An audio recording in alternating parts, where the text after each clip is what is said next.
What does it actually mean to live the best possible life? We're always told it's about success, about money, about achievements, but what if all of that is just wrong?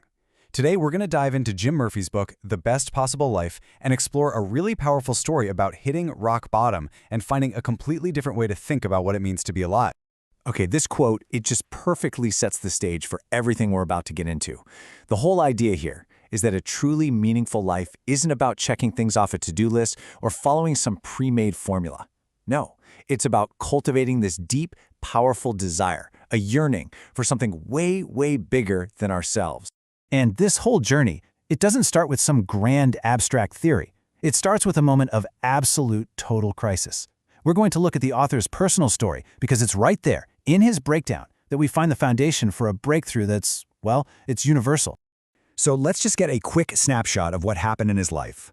Back in 1991, his dream of a baseball career just evaporates. But then you fast forward almost 20 years to 2010, and that's when the wheels completely come off. He's in Denver, totally broke, buried in debt, and his mind is just racing. He describes it as the kind of anxiety that makes you think you need a trip to the mental hospital. So in a total panic, he calls a friend who gives him this kind of strange advice. He says, find a homeless person and help him. So he does. He finds a man playing a harp on the street, pulls out his last $100, which was probably a cash advance on a maxed out credit card, and just drops it in the guy's cup. Later that day, he's still completely shaken up, sitting in a Starbucks when that same harpist walks in and hands him a thank you card. So he opens the card, and it's signed, Love, Zoe. The man's name was Zoe. And this is where the story gets absolutely unbelievable. You see, for the last 5 years, the author had been basically locked away, writing a book about this one specific concept, Zoe, the Greek word for a full, genuine, vital life. It was the very thing he felt he completely lost. And then, at his absolute lowest point, he meets a man named Zoe. It was the first little crack of light. But the universe wasn't done with him yet. A few weeks later, he's in Vancouver, and two complete strangers walk up to him. The first one says, "You're a coach, aren't you? You're just banging your head against the wall. You've got all these goals, but you're getting nowhere." And then the second stranger, a woman, just hands him a drawing she made. It's a picture of a kite. She asks him, "What's wrong with this picture?" And he looks at it and says, "Well, the kite doesn't have a string."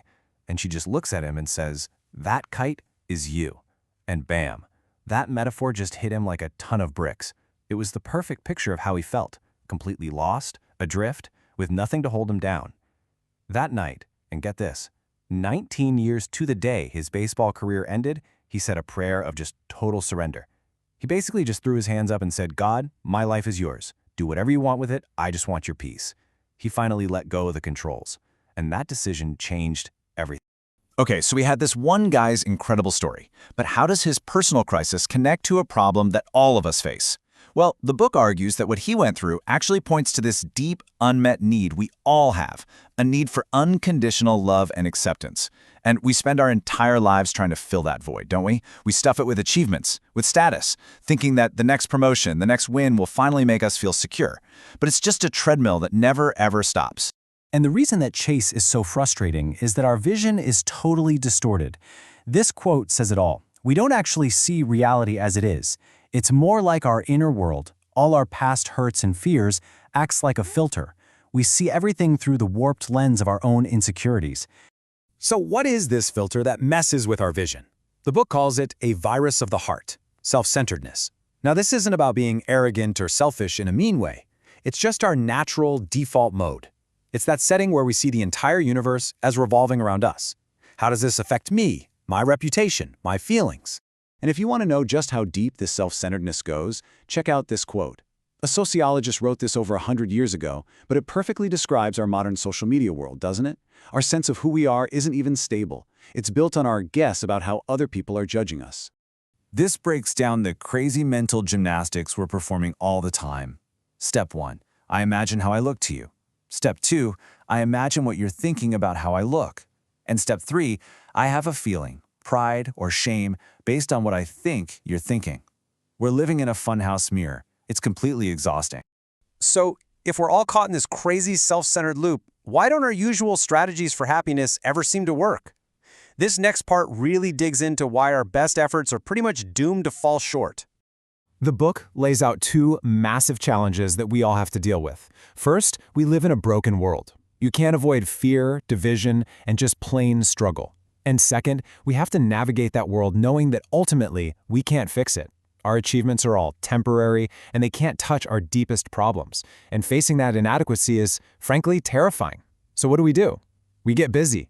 We distract ourselves with work, with entertainment, with endless scrolling, anything to avoid that quiet, nagging feeling that we are not enough. And that leads to this incredibly powerful idea from David Foster Wallace. We can't escape it. Everybody worships something. We all build our lives around a central devotion, whether it's money or power or being liked. And the book's warning is pretty clear. Whatever you put at the center of your life, if it's not the right thing, it will eventually eat you alive. So if chasing after external success is basically a dead end, what's the alternative? This is where we get to explore a completely different way of defining success, a whole new ultimate dream. The book puts this question right on the table, and it's a great one to just ask yourself right now, what is your ultimate dream? Like, if you could have anything, what do you truly, deeply want out of life? To help you answer that, just think about this choice. Option A, you get a $10 million house, completely paid off. Or option B, you are guaranteed a life of deep contentment, joy, and confidence, no matter what happens. Now, if we're being honest, most of us would take the house, right?